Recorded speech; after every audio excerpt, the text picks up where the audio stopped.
వాగ్దానంబులన్నీ నావి, ప్రతి అధ్యాయము వరుస వచనము, తాన దివ్య ప్రేమ వాగ్దానంబులు, గ్రంథ వాగ్దానంబులన్నీ నావి.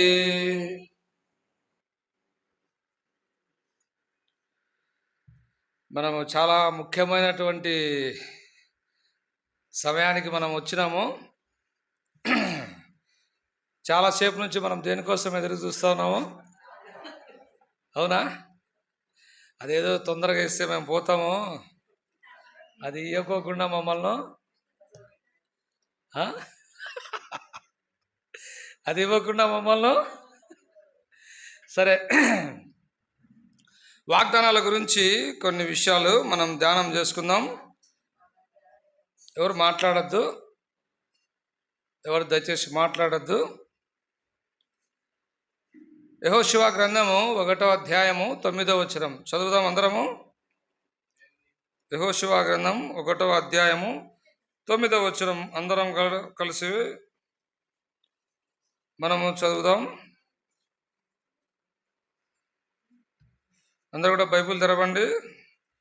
యెహోషువ 1:9 కలిసి మనము చదువుకుందాం. నేను నీకు ఆజ్ఞ ఇచ్చున్నాను కదా, నిబ్బరం కలిగి ధైర్యంగా ఉండము, దిగులు పడకము, జడియకము.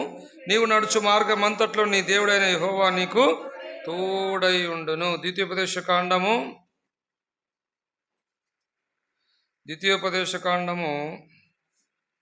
31వ అధ్యాయము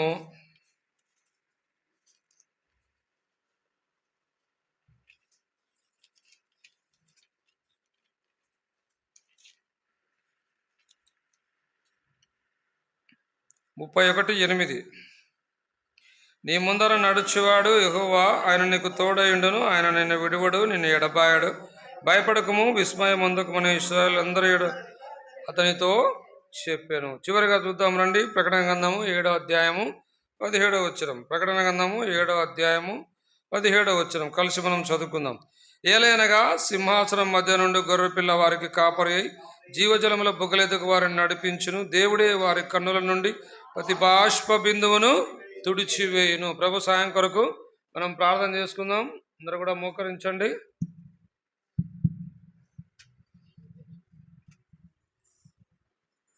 ప్రేంగల మా ప్రభా, మీ పాదాలకు వందనాలు. మరి నూతన సంవత్సరంలో ప్రభావం ప్రవేశింపజేసినాం.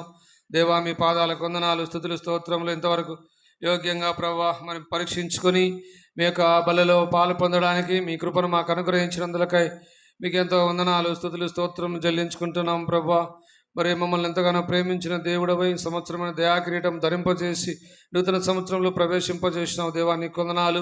మరి వాగ్దానాలు ప్రభా మా కొరకు సిద్ధపరిచినందులకై వందనాలు నాయన. మరి ఈ వాగ్దానాలు ప్రభా మేము స్వతంత్రించుకుని వారముగా తండ్రి మమ్మల్ని సిద్ధపరచండి. వాగ్దానముల యొక్క ప్రాముఖ్యత ఏంటి, వాగ్దానాలు ఎలా నెరవేరుతాయి, వాగ్దానాలు నెరవేరాలంటే మనమేం చేయాలా ప్రభా, వీటన్నిటిని ప్రభా మేము ధ్యానం చేసుకొని తండ్రి అలాగను ప్రభా మేము ఎంతో ప్రార్థనాపూర్వకంగా వాగ్దానాలు తీసుకున్నట్టు మాకు సహాయం దయచేయండి ప్రభా. మీరు మాకు సిద్ధపరిచినటువంటి వాగ్దానాలను బట్టి మీకు వందనాలు. దీవించుము, ఆశీర్వదించుము. నిలబడుతున్న మీ దాసుని మీ సిలువ చాటును మరుగుపరచుము దేవా. మీ బూరగా వాడుకొనుము తండ్రి. సమయాన్ని దీవెనకరంగా చేయము తండ్రి.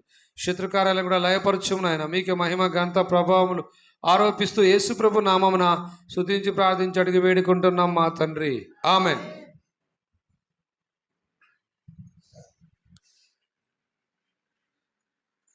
మీకు ప్రశ్న, మీలో ఎంతమందికి వాగ్దానాలు గుర్తున్నాయి చెప్పండి. వాగ్దానాలు మీకు ఎంతమందికి గుర్తు ఉన్నాయి? విత్ రెఫరెన్స్ ఉన్నాయా?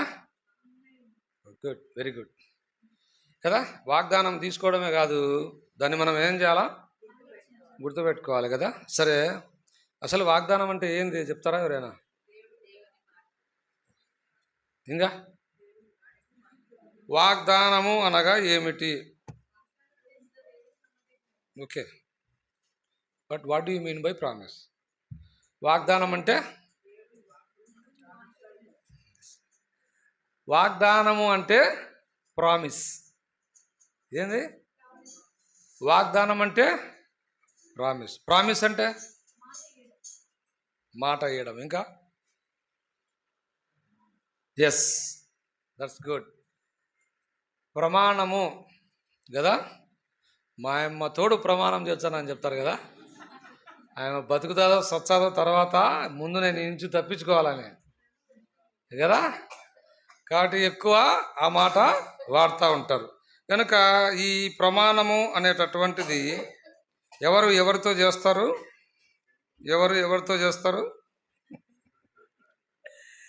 వాగ్దానము ఎవరితో చేస్తారంటే, దేవుని వాక్యంలో మనం చూస్తే దేవుడు మానవునితో చేసినటువంటి వాగ్దానాలు బైబిల్లో ఉన్నాయి. తర్వాత మానవుడు కూడా దేవునితో వాగ్దానం చేసినాడు. తర్వాత మూడవది సాతాను మానవునితో వాగ్దానం చేసింది. 3 రకాలైనటువంటి వాగ్దానాలు మనము దేవుని వాక్యంలో మనము చూడొచ్చు. ఈ వాగ్దానాలు ఎవరు చేస్తారు చెప్పండి? ప్రమాణాలు అంటే అన్న బాగా చెప్పినాడు. వాగ్దానం ఎవరు చేస్తారు చెప్పండి? ఎవరంటే వాళ్ళు చేస్తారా? ఎవరంటే వాళ్ళు చేసే వాగ్దానాలు నమ్ముతారా? వాగ్దానాలు చేసేటటువంటి ఎవరు అంటే, ఒక మనిషితో వాగ్దానం చేస్తే ఆ వాగ్దానం నెరవేరచ్చు, నెరవేరకపోవచ్చు. ఉదాహరణకు రేపు 1వ తేదీ సాయంత్రం నా జీతం పడితే నీకు నేను 10,000 ఇస్తానని చెప్పినావారు అనుకోండి. తెల్లవారేసరికి వాడే చచ్చిపోతే చెప్పినాడు, చచ్చిపోయినాడు అనుకోండి. అప్పుడు ఏమవుతుంది? వాగ్దానము నెరవేరదు. అంటే ఒక మానవునితో చేసే వాగ్దానము నెరవేరచ్చు, నెరవేరకపోవచ్చు. అయితే దేవుడు మనతో చేసేటటువంటి వాగ్దానాలు ఇవి అద్భుతమైనటువంటివి. కనుక వాగ్దానాలు తీసుకోవడానికి సిద్ధంగా ఉన్న మనము, వాగ్దానం మనం ఎట్లా తీసుకోవాలా? చేత్తో నాకండి. ఎట్లా తీసుకోవాలా వాగ్దానము? ప్రార్థనాపూర్వకంగా తీసుకోవాలా. ప్రార్థన చేసుకొని తీసుకోవాలా. అడావుడిగా వచ్చి యాదవ ఓట్లే అని కొంతమంది తీసుకుంటే కొంతమంది ఏరుకుంటారు అన్నమాట. అట్లా అట్లా అట్లా అట్లా పక్కగా జరిపి ఏదో సెంటిమెంట్గా ఒకటి తీసుకొని పోతూ ఉంటారు. ఇవన్నీ కాదు. కానీ దేవుడు నీ కొరకు వాగ్దానము ఎప్పుడో చిత్తపరిచినాడు. రెండోది, ఈ వ్యక్తిగత వాగ్దానాల గురించి చాలామంది ఏమంటారంటే, వినండి దయచేసి నేను చెప్పేది, చిలక జోస్యం అంటారు చాలామంది. నేను కొన్ని చోట్ల విన్నా మాట. ఇది చిలక జోస్యం కాదు, కానీ దేవుడు నీకు సిద్ధపరిచినటువంటి ఈ వాగ్దానాలన్నీ కూడా అవును అన్నట్టుగానే దేవుని వాక్యములో వ్రాయబడి ఉన్నాయి. కనుక వాగ్దానం కొరకు వచ్చినటువంటి మనము, వాగ్దానం తీసుకోబోతున్నటువంటి మనము, వాగ్దానము తీసుకున్న తర్వాత వాగ్దానంలో కింద పైన ఉండేది మనం బాగా చదవాలి. ఆ తర్వాత అధ్యాయం అంతా కూడా చదివితే దేవుడు ఎందుకు ఈ వాగ్దానం ఇచ్చినాడు, ఏ సందర్భంలో ఎవరితో మాట్లాడినాడు, ఈ విషయాలన్నీ కూడా తెలుస్తుంది. కొన్ని చోట్ల వాగ్దానం తీసుకుంటానే, అన్న మా వానికి ఏం వాగ్దానం వచ్చిందో చూడనా అంటాడు. వాడేమో నిద్రపోతా నెత్తికిరుకుంటూ ఉంటాడు. పాడడం లేదు, పాడు లేదనమాట. వాని వాగ్దానం తీసుకొచ్చి వాళ్ళమ్మ మనకు చూపించి, అన్న మా వానికి ఎంత వచ్చింది చూడున్నా. ఏం చూడాలి నేను? వాడేమో ప్రార్థన చేసుకోలే, వాడు నిద్రపోతా వచ్చి దాన్ని తీసుకొని పోతూ ఉన్నాడు. వానికి చూసి మనం ఏం చెప్పాలా? నీ వాగ్దానము నువ్వే ధ్యానం చేసుకోవాలా.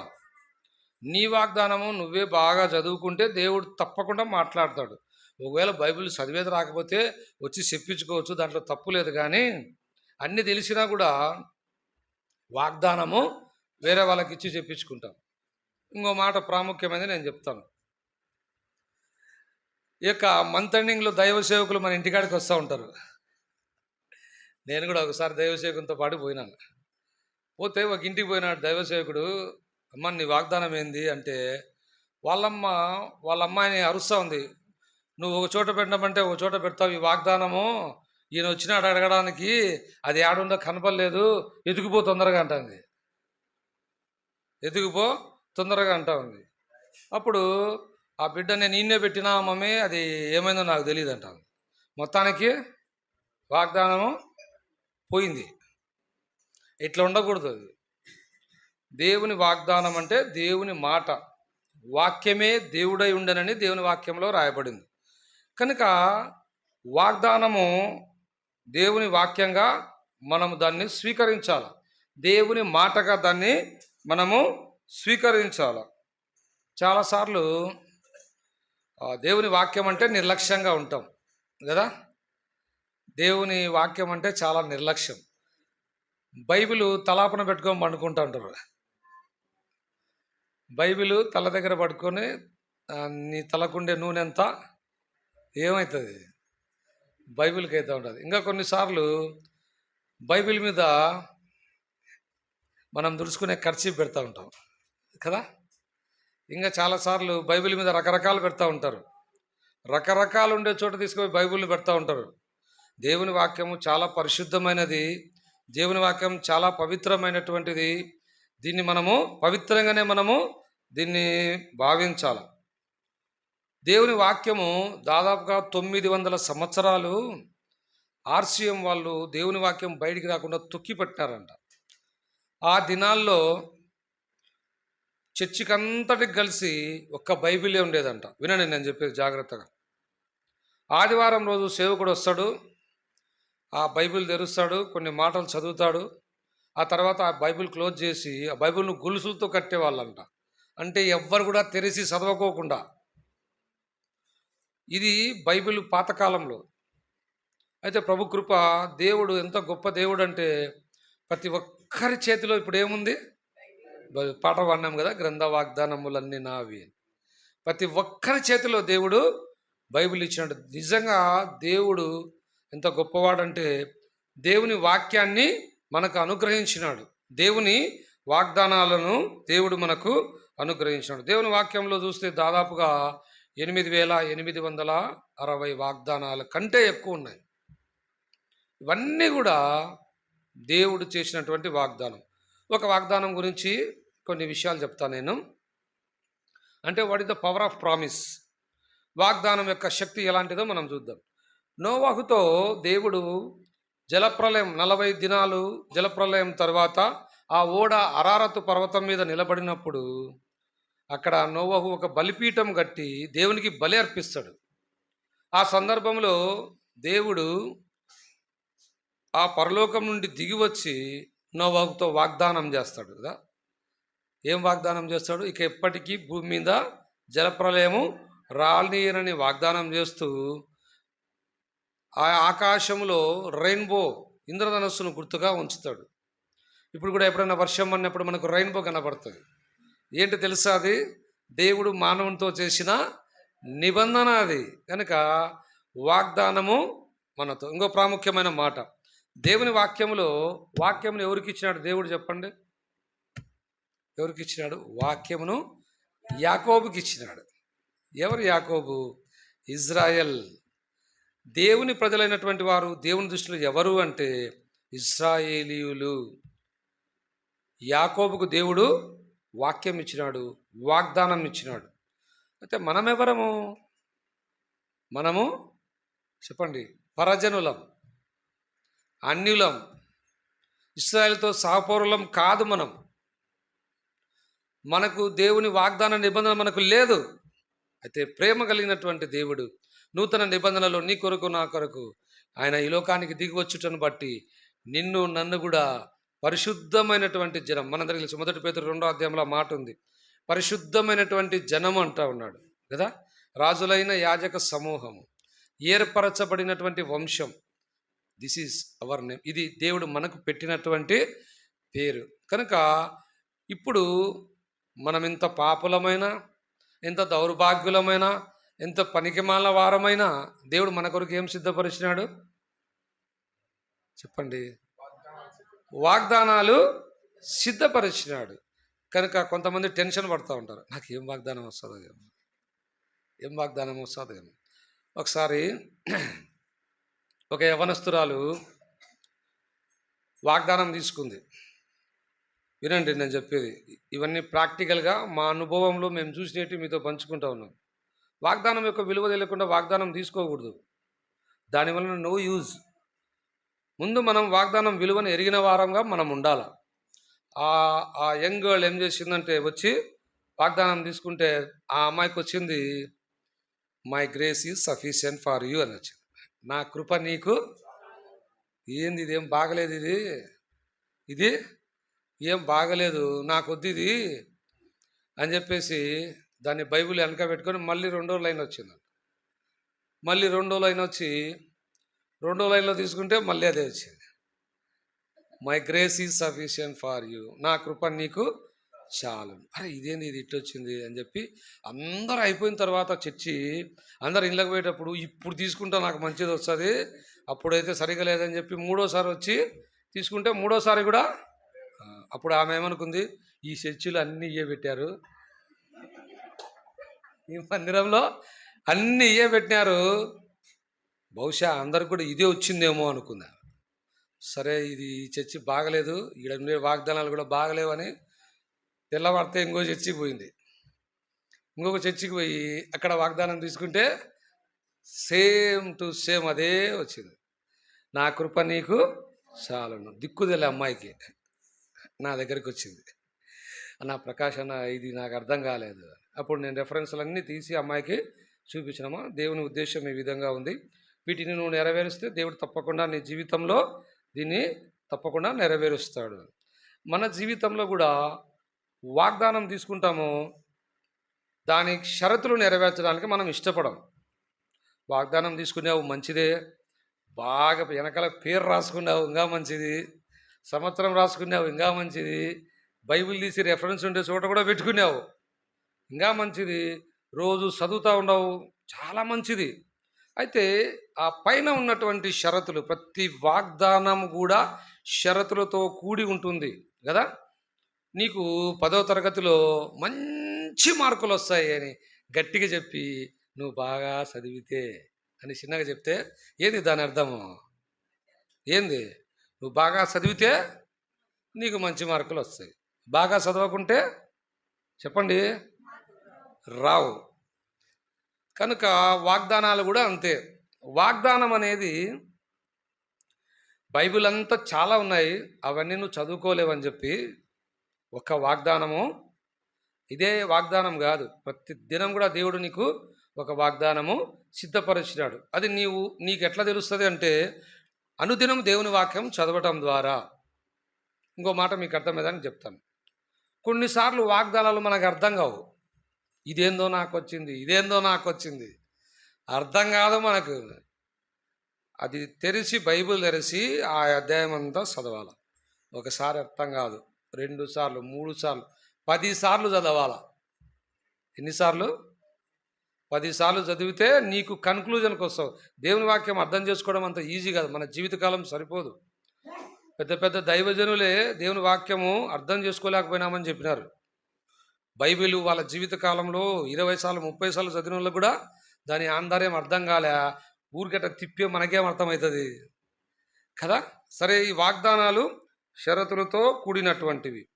ఈ షరతులు మనము ఎప్పుడైతే నెరవేరుస్తామో అప్పుడు దేవుడు కూడా మన జీవితంలో వాగ్దానాలు తప్పకుండా నెరవేర్చే దేవుడుగా ఈ దేవుడు ఉంటాను. వాగ్దానం తీసుకునే ముందు మనము కొన్ని విషయాలు గమనించాలి. ఏంటివి అంటే, వాగ్దానం తీసుకునేటోళ్ళు ఎట్లా తీసుకోవాలంటే వాగ్దానం మీద విశ్వాసం ఉంచాలా కదా. చాలాసార్లు ముక్కుబడిగా తీసుకుంటూ ఉంటారు కొంతమంది, దానివల్ల ఏం యూజ్ ఉండదు, అది ఒక చిన్న పేపర్ ముక్కే కదా.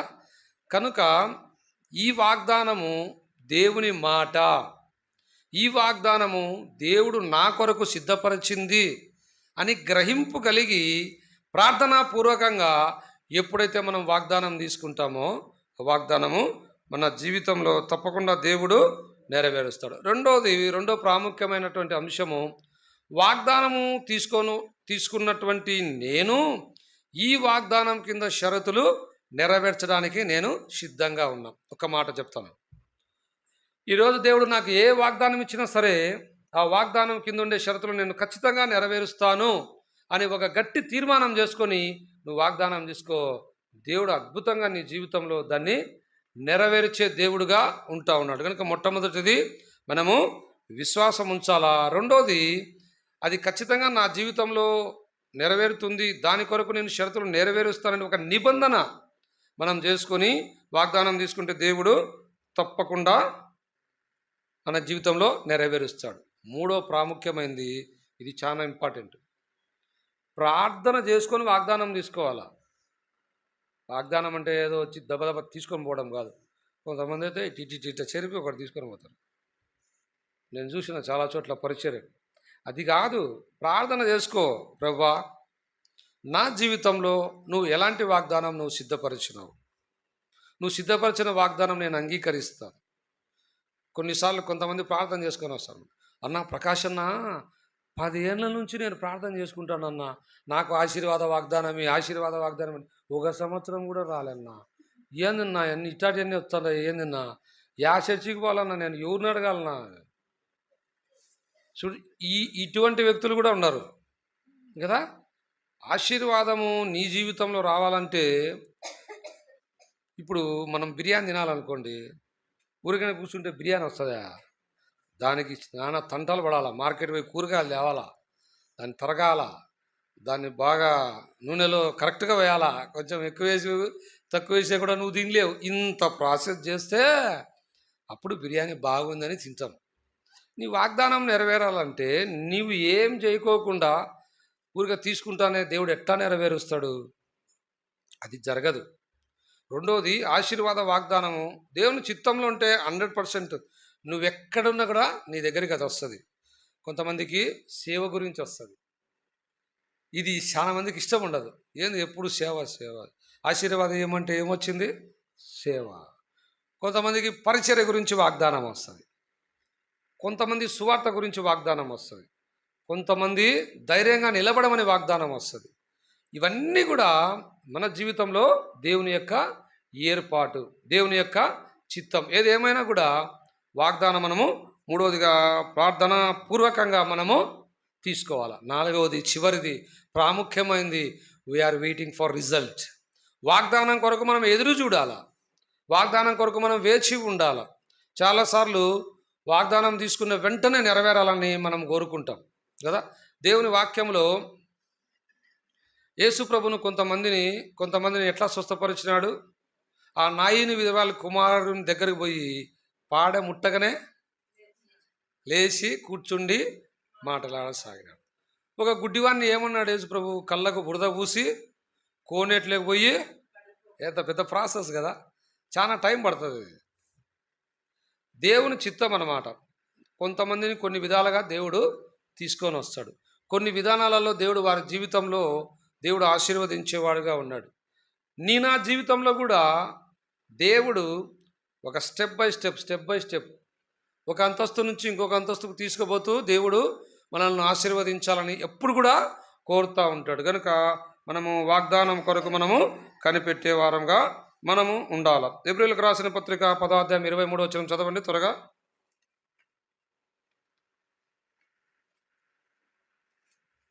ఎబ్రీ 10, వాగ్దానం చేసినటువంటి వాడు, చదవండి.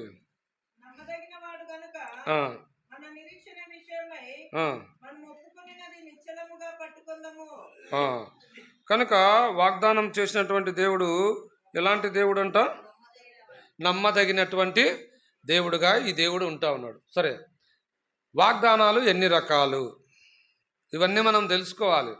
ఇంట్రడక్షన్ లేకుండా తీసుకోకూడదు. ఎన్ని రకాలు చెప్పండి వాగ్దానాలు? చెప్పండి. వ్యక్తిగత వాగ్దానాలు, కుటుంబ వాగ్దానాలు, సంఘ వాగ్దానాలు, చెప్పండి, సార్వత్రిక సంఘ వాగ్దానాలు. వ్యక్తిగత వాగ్దానాలు ప్రతి ఒక్కరికి కూడా ఒక వాగ్దానం దేవుడు సిద్ధపరిచినాడు. తర్వాత మన కుటుంబానికంతా కూడా దేవుడు ఒక వాగ్దానాన్ని సిద్ధపరిచినాడు. తర్వాత సంఘానికంతా కూడా దేవుడు ఒక వాగ్దానము సిద్ధపరిచినాడు. తర్వాత సార్వత్రిక సంఘానికి వాగ్దానం ఎట్లా తీస్తారు? హెబ్రోనులో పెద్దలు ప్రార్థన చేసి కొన్ని దినాలు కనిపెట్టి దేవుని సన్నిధిలో ప్రపంచానికంతా కూడా వాళ్ళు ప్రపంచంలో ఉన్న సార్వత్రిక సంఘాలన్నిటికీ వాళ్ళు వాగ్దానాలు, 3 సార్వత్రిక వాగ్దానాలు వాళ్ళు తీస్తారు. కనుక ఈ వాగ్దానాలకు ఇది వాగ్దానాల చరిత్ర. సరే, ఇప్పుడు మనం చూస్తూ వచ్చినాం హెబ్రీయులకు రాసిన పత్రిక 10వ అధ్యాయంలో వాగ్దానం చేసినటువంటి దేవుడు ఎలాంటి దేవుడు అంట? నమ్మదగినటువంటి దేవుడు. ఇప్పుడు ఒక ప్రశ్న, అసలు ఎందుకు దేవుడు వాగ్దానం చేస్తాడు చెప్తారా? ఎందుకు దేవుడు వాగ్దానం చేస్తాడు? చదువుదాం. పేతురు రాసిన రెండవ పత్రిక 1వ అధ్యాయము 14వ వచనం చదవండి.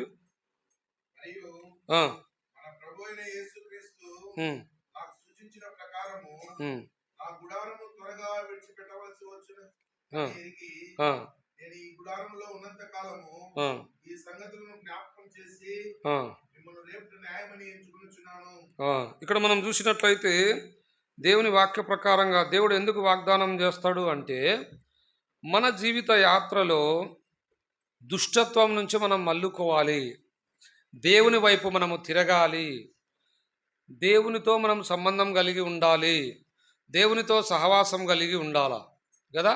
ఇందుకొరకు దేవుడు మనకు వాగ్దానాలు ఇస్తాడు. దేవుడు మనల్ని దీవించాలని మనకు వాగ్దానాలు ఇస్తాడు కదా.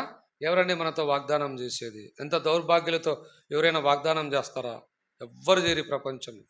ప్రేమ కలిగినటువంటి దేవుడు ఇలాంటి మనలతో దేవుడు వాగ్దానం చేస్తూ ఉన్నాడు. ఈ వాగ్దానాలన్నీ కూడా అవును అన్నట్టుగానే దేవుని వాక్యంలో మనము చూడవచ్చు. కనుక ఈ వాగ్దానాలు ఎలాంటివో ఒక మాట చూద్దాం రండి. రోమీలకు రాసిన పత్రిక 9వ అధ్యాయం 13వ వచనం చూడండి. రోమీలకు రాసిన పత్రిక 9:3 చదవండి. రోమీలకు రాసిన పత్రిక 9. పరిశుద్ధాత్మయందు సాక్ష్యం ఇచ్చుచున్నది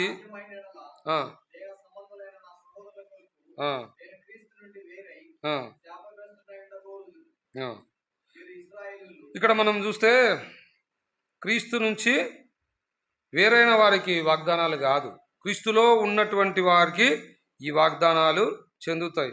మనం చూస్తూ వచ్చినాము నూతన సృష్టిగా చేయబడినటువంటి వారు. మనము బలవర్తమానంలో చూస్తూ వచ్చినాము 7 రకాలైనటువంటి పాతవి మన జీవితంలో తీసివేయబడినప్పుడు, దేవుడు దృష్టిలో మనము నూతన సృష్టిగా మనము చేయబడినప్పుడు ఈ నూతనమైనటువంటి వాగ్దానాలు దేవుడు మనకు అనుగ్రహించేవాడుగా ఉన్నాడు. కనుక ఈ 7 కూడా తీసేసుకోకుండా ఈ 7 నీ జీవితంలో పెట్టుకొని వాగ్దానం తీసుకుంటే దానివలన ఎటువంటి ఉపయోగం ఉండదు. అన్నిటికంటే ప్రాముఖ్యమైన విషయం ఏంటి అంటే, ప్రభువును అంగీకరించకుండా, ప్రభు రక్తంలో కడగబడకుండా వాగ్దానం తీసుకున్నట ద్వారా నీకేం ప్రయోజనము ఉండదు. కొంతమంది ఇంటికాడుండి మాకు వాగ్దానాలు తీసుకొని రమ్మంటారు కదా. వాళ్ళు వచ్చేది ఒకరు 2-3 తీసుకో, ఎందుకు ఇవి అంటే ఇంటికాడు ఉండారంట. వాళ్ళ ఇంటికాడు ఉంటే మనం ఎందుకు తీసుకొని పోవాలి? వాళ్ళే దేవుని మందిరానికి రావాలా, దేవుని వాక్యం వినాలా, దేవుని ప్రార్థనలో ఏకీభవించాలా, ప్రార్థన చేసుకొని వాగ్దానాలు తీసుకుంటే దేవుడు ఆ వాగ్దానాలు నెరవేరుస్తాడు. ఎక్కడ ఉండేటోళ్ళకు మనం తీసుకుపోయి ఇచ్చేది ఏముంది చెప్పండి? ఇలాంటి పద్ధతి మనం మానేయాల. కనుక దేవుని వాక్యంలో సెలవిచ్చిన విధంగా కొత్త వారికి మాత్రమే, కొత్త సృష్టిగా చేయబడినటువంటి వారికి మాత్రమే, నూతన సృష్టిగా చేయబడినటువంటి వారికి మాత్రమే ఈ వాగ్దానాలు దేవుడు మనకు అనుగ్రహించినాడు. సరే, ఈ వాగ్దానాలు ఎప్పుడు నెరవేరుతాయి? ఏదో తీసుకోవటం అయితే తీసుకుంటా ఉన్నామో ఈ ఎప్పుడు నెరవేరుతాయి, ఎట్లా నెరవేరుతాయి, ఏంది మా పరిస్థితి? ఎబ్రీయులకు రాసిన పత్రిక 10వ అధ్యాయంలో ఒక మాట చదువుదాం. ఎబ్రీ 10:36 చదవండి. అది ఎప్పుడు నెరవేరుతాయి చెప్పండి? దేవుని చిత్తమును నెరవేరాలి. దేవుని చిత్త ప్రకారం నీ జీవితం లేదు. దేవుని చిత్తాన్ని అనుసరించకుండా, దేవుని చిత్తాన్ని తెలుసుకోకుండా, దేవుని చిత్త ప్రకారం నడుచుకోకుండా ఆశీర్వాదం రాదు. నువ్వు తీసుకున్న వాగ్దానం కూడా నీ జీవితంలో ఎంత మాత్రం కూడా నెరవేరదు. వాగ్దానం తీసుకుపోయే ముందు మనం ప్రార్థన చేద్దాం. ప్రభా, నీ చిత్తానికి నేను లోబడతా ఉన్నా, నీ చిత్తాన్ని జరిగిస్తా ప్రభా, నా కొరకు వాగ్దానము సిద్ధపరచడం, వాగ్దానం నాకు దయచేయి. ఎవరి జీవితాల్లో వాగ్దానం నెరవేరుతాయంటే, ఎవరైతే దేవుని చిత్తాన్ని నెరవేరుస్తారో వారి జీవితాల్లో వాగ్దానాలు నెరవేరుతాయి. తర్వాత చూద్దాం. ఎబ్రీయులకు రాసిన పత్రిక 6వ అధ్యాయం 11వ వచనం. ఎబ్రీ 6:11 దయచేసి చదవండి.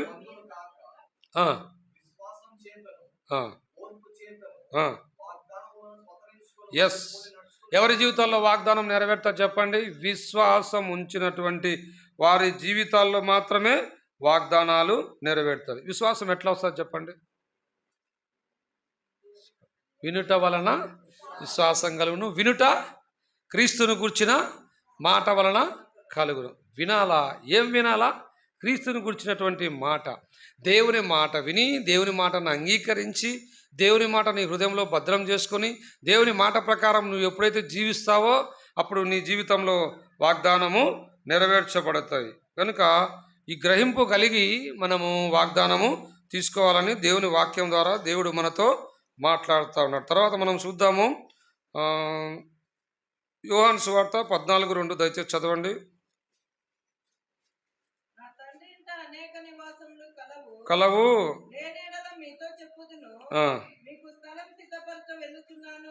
కనుక పరలోక రాజ్యంలో మనం చేరాలంటే, ప్రభుతో మనం ఉండాలంటే, ఈ లోకయాత్రలో ప్రభుకు నమ్మకంగా మనము జీవించాలా. అప్పుడే మనం పరలోక రాజ్యాన్ని స్వతంత్రించుకుంటాము. దేవుడు మనకు ఒక వాగ్దానం చేస్తా వచ్చినాడు. నేను వెళుతున్నాను, మీకు స్థలము సిద్ధపరచ నేను వెళ్ళుచు. దేవుడిచ్చిన వాగ్దానం. ఈ వాగ్దానం మన జీవితంలో నెరవేర్చబడాలి అంటే మనం ఏం చేయాలా? ప్రభు చిత్త ప్రకారంగా మనము నడుచుకోవాలా. కనుక ఇప్పుడు సార్వత్రిక సంఘ వాగ్దానాల గురించి మనము కొద్ది నిమిషాలు ధ్యానం చేద్దాం. ఇంతవరకు మనం చూస్తూ వచ్చినాం వాగ్దానం యొక్క ప్రాముఖ్యత ఏంటి, వాగ్దానం ఎలా నెరవేరుతుంది, వాగ్దానం మనం ఎట్లా తీసుకోవాలి, వాగ్దానం నెరవేరాలంటే మన జీవితంలో మనం ఏం చేయాలి, ఈ విషయాలు మనం చూస్తూ వచ్చినాం. ఇప్పుడు సార్వత్రిక సంఘ వాగ్దానం, ఈ సంవత్సరము దేవుడు సార్వత్రిక సంఘానికి ఇచ్చినటువంటి వాగ్దానం ఏంటి, ఆ వాగ్దానము దేవుడు మన జీవితంలో ఎలా నెరవేర్చబోతా ఉన్నాడు, కొన్ని మాటలు మనం చూద్దాం. మొట్టమొదటి వాగ్దానం దగ్గరికి రండి. యెహోషువ గ్రంథం 1వ అధ్యాయం 9వ వచనం.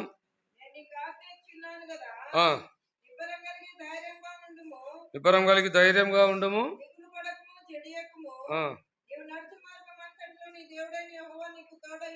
చాలు. నీవు నడుచు మార్గం అంతట్లో నీ దేవుడైన యెహోవా నీకు తోడుగా ఉండును. కనుక దేవుని తోడు నీకుంటే అది నీ జీవితంలో అద్భుతం. ఒక మాట చెప్తా చూడండి. ఇశ్రాయేలు ప్రజలకు దేవుడు తోడుగా ఎట్లా తోడుగా ఉన్నాడంట చెప్తారు ఎవరైనా? దేవుడు ఇశ్రాయేలు ప్రజలతో ఉన్నాడంట 40 years, 40 సంవత్సరాలు. ఎట్లా ఉన్నాడు? ఎస్ చెప్పండి.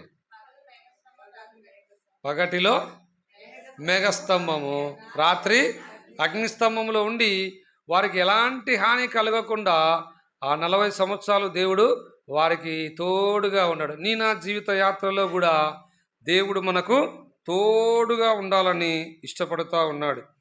మన మార్గం అంతట్లో మనం నడిచే మార్గం, చాలాసార్లు మనం నడిచే మార్గంలో ఎన్ని రాళ్ళు ఉంటాయి కదా, కంపలు ఉంటాయి, కాలువలు ఉంటాయి, ఎన్నో అనానుకూలమైన పరిస్థితులు మన జీవిత యాత్రలో ఉంటాయి కదా.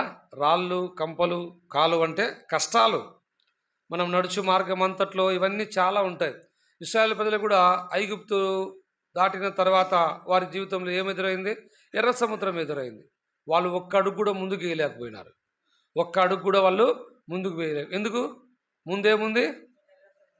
ముందేముంది ఎర్ర సముద్రం, వెనక ఏముంది? ఫరో సైన్యం ఉంది. ఒక్క అడుగు ముందుకు వేయలేకపోయినారు, ఒక్క అడుగు వెనక వేయలేకపోయినారు.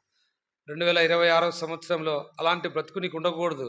నీ జీవితం ముందుకు సాగిపోవాలా, ముందుకే నువ్వు చూడాలా, ముందు వైపే నువ్వు పరిగెత్తాలన్నది దేవుని యొక్క సంకల్పం. ఒక మాట చూద్దాం రండి. కీర్తన 46:1 చదవండి దయచేసి. కీర్తన 46:1 ఎవరైనా దయచేసి చదవండి.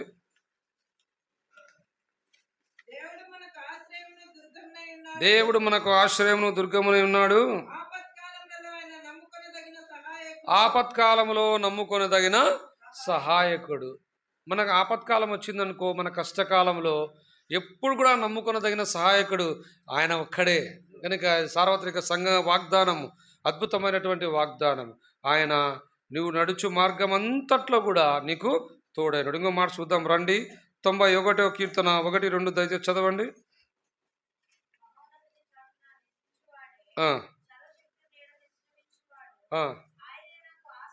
ఆయనే మనకు ఆశ్రయము, కోట, నమ్ముకొనదగిన నా దేవుడు. ఈ లోకంలో నమ్మదగిన వాళ్ళు ఎవ్వరు కూడా లేరు.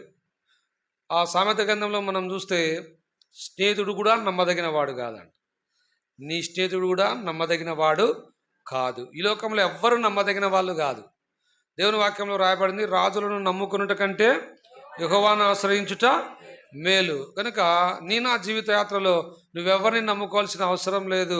ఎందుకు అవసరం లేదు అంటే, నీ దేవుడైన యెహోవా నీవు నడుచు మార్గం అంతట్లో కూడా నీకు తోడుగా ఉంటాడు. ఎంత మంచి మాట! దేవుడు నీ జీవితంలో తోడుగా ఉండాలని ఇష్టపడతా ఉన్నాడు. ఇంకో మాట చూద్దాం రండి. ఎఫెసీయులకు రాసిన పత్రిక 6వ అధ్యాయం 10వ వచనం దయచేసి చదవండి.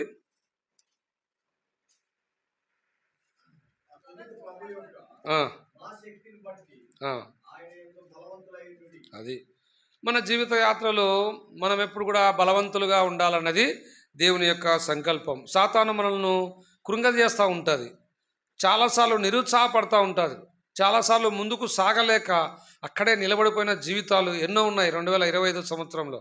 అయితే ప్రభు కృప, నువ్వు నిలబడాల్సిన అవసరం లేదు. ఎందుకు నువ్వు నిలబడాల్సిన అవసరం లేదంటే, నువ్వు ఎక్కడ నడుస్తూ ఉన్నావో ఆ మార్గంలో నీ దేవుడైన యెహోవా నీకు తోడుగా ఉన్నాడు.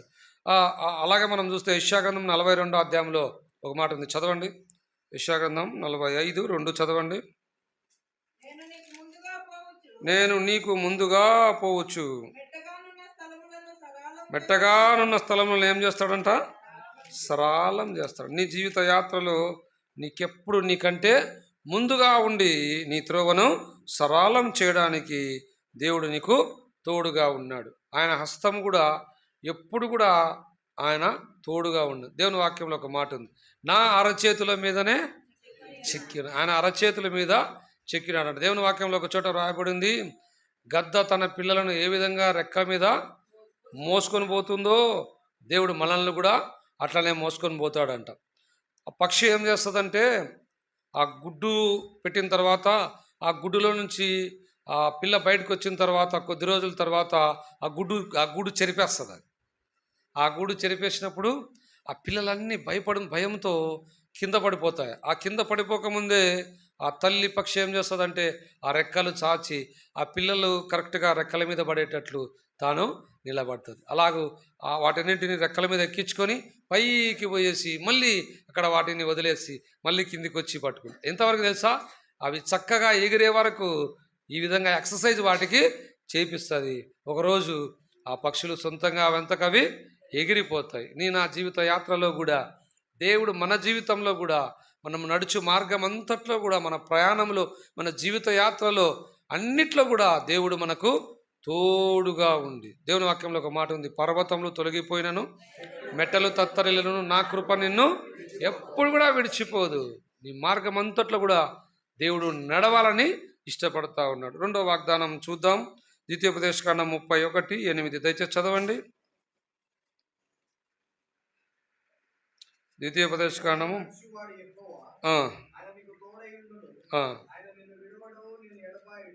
నీ ముందర నడుచువాడు యెహోవా.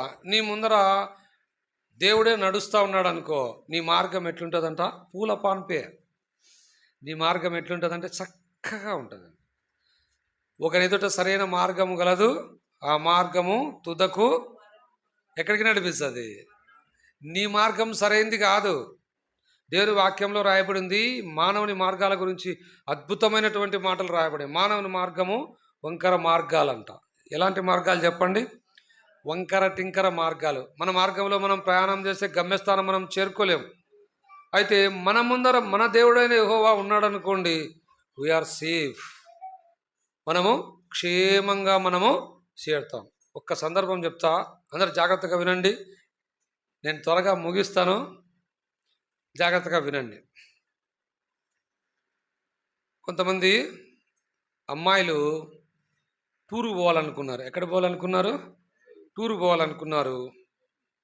కారు తెచ్చుకున్నారు, కారులో కూర్చున్నారంట. కారులో కూర్చుంటే ఒక అమ్మాయి వాళ్ళమ్మ ప్రార్థన చేస్తారా అమ్మ అంటే, నేను చేసుకునే నువ్వు పో అనేదాన్ని. ఏమనింది? నేను చేసుకునే మమ్మీ, అవసరం లేదనేదాన్ని. సరే, వాళ్ళమ్మ ప్రేమతో ఆ కార్ దగ్గరికి వచ్చి, అమ్మా యేసయ్య కారులో నీ పక్కన కూర్చోబెట్టుకున్నావా అని అడుగుతుందంట. ఏమడిగింది? యేసయ్య నీ కారులో పక్కన కూర్చున్నాడంటే, అప్పుడు ఆ అమ్మాయి అంటది, మమ్మీ కారు ఫుల్ అయిపోయింది, ఈడ యేసయ్యకు స్థానం లేదు, యేసయ్యను డిక్కీలో కూర్చోమని చెప్పిపోయాను. ఏమనింది? యేసయ్యను డిక్కీలో కూర్చోమని చెప్పు అనింది. సరే, కారు బయలుదేరింది.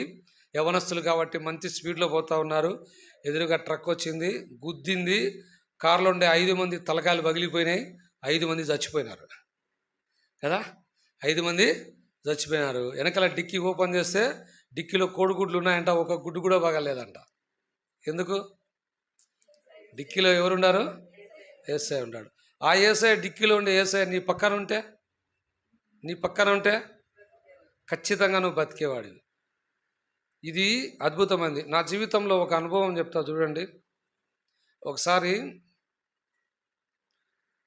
బాంబే నుంచి కంపెనీ వాళ్ళు వచ్చినారు.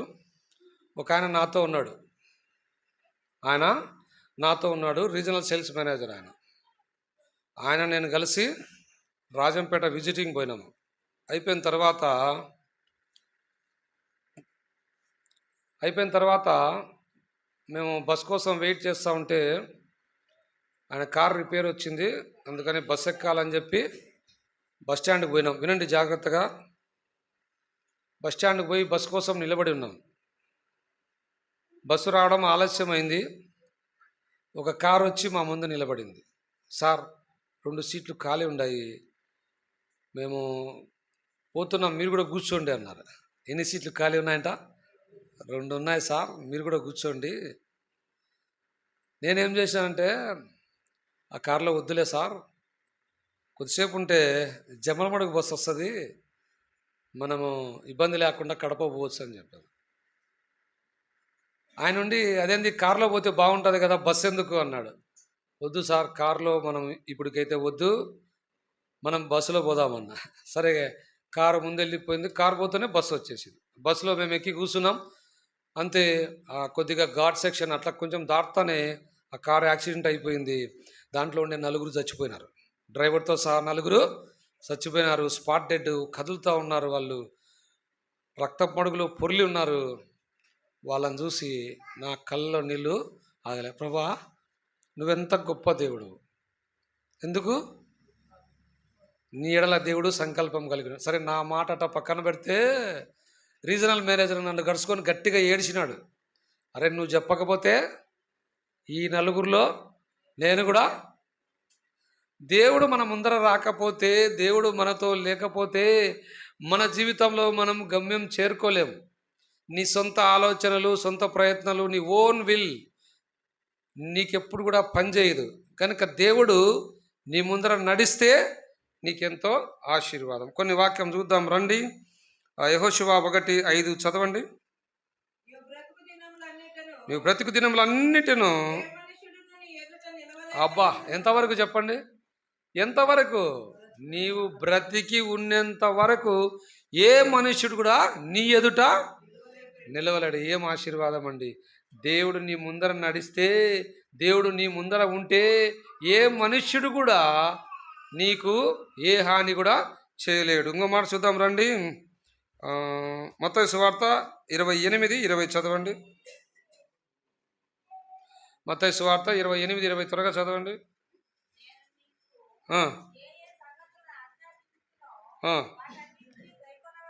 గైకొనవలనని.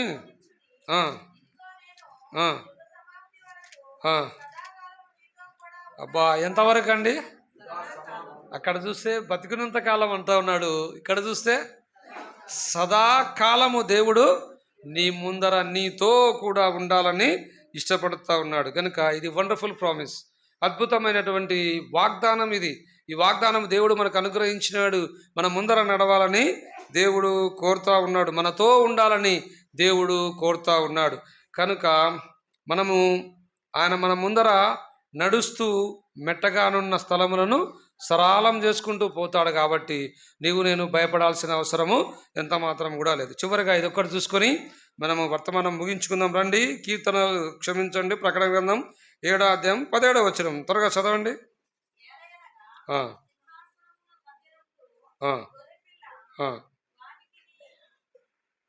చదవండి. జీవ జలముల బుగ్గ యుద్ధకు వారిని నడిపించును. జీవజల బుగ్గల దగ్గరికి వారిని నడిపించును. కనుక ఎవరు జీవజలం? ఎవరు చెప్పండి? యేసు ప్రభువే కదా. ఆ మాట యోహాను సువార్త ఎక్కడుంది? 4వ అధ్యాయంలో సమరయ స్త్రీతో అంటాడు. ఏమంటాడు?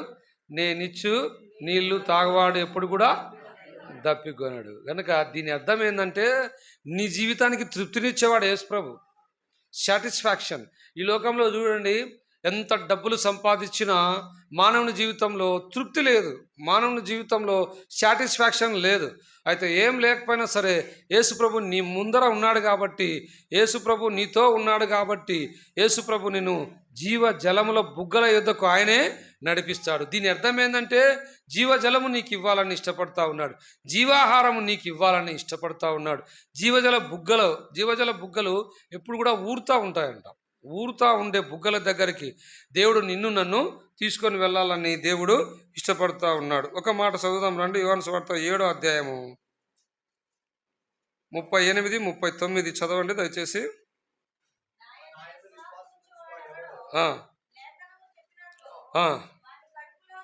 వాని కడుపులో నుండి జీవజల నదులను పారునని బిగ్గరగా చెప్పాను. దేవుడు మన జీవితంలో కూడా ఏమంటా ఉన్నాడు? ఊరెడి బుగ్గ. దేవుని వాక్య ప్రకారము నీరు దేనికి సాదృశ్యం అంటే చెప్పండి? దేవుని వాక్యానికి సాదృశ్యం. ఊరెడి నీటి బుగ్గ అంటే నీలో వాక్యం విస్తారంగా అది ఎట్లా ఇతరులకు తృప్తి కలిగించేదిగా ఉంటుందంట. నీ వాక్యం ద్వారా, నీ జీవితం ద్వారా ఇతరులకు సాటిస్ఫాక్షన్, ఇతరులకు తృప్తినిచ్చే విధంగా దేవుడు నిన్ను పొంగి పొర్లే జీవితాన్ని నీ జీవితంలో దేవుడు నీకు ఇవ్వాలని ఇష్టపడుతూ ఉన్నాడు. ఇంకో మాట చూద్దాం రండి. ప్రకటన గ్రంథం 22:1-2 చదవండి.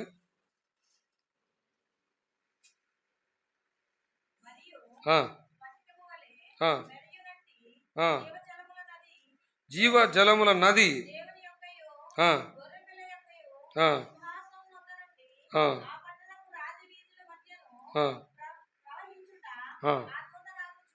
చాలు. ఇక్కడ మనం చూస్తే ఫ్రూట్ఫుల్ లైఫ్, ఫలభరితమైనటువంటి జీవితము దేవుడు నీకు ఇవ్వాలని ఇష్టపడుతూ ఉన్నాడు. కనుక ఇక్కడ మనం చూసిన ఈ 3 సార్వత్రిక సంఘ వాగ్దానాలలో ఒకే మాట రాయబడింది.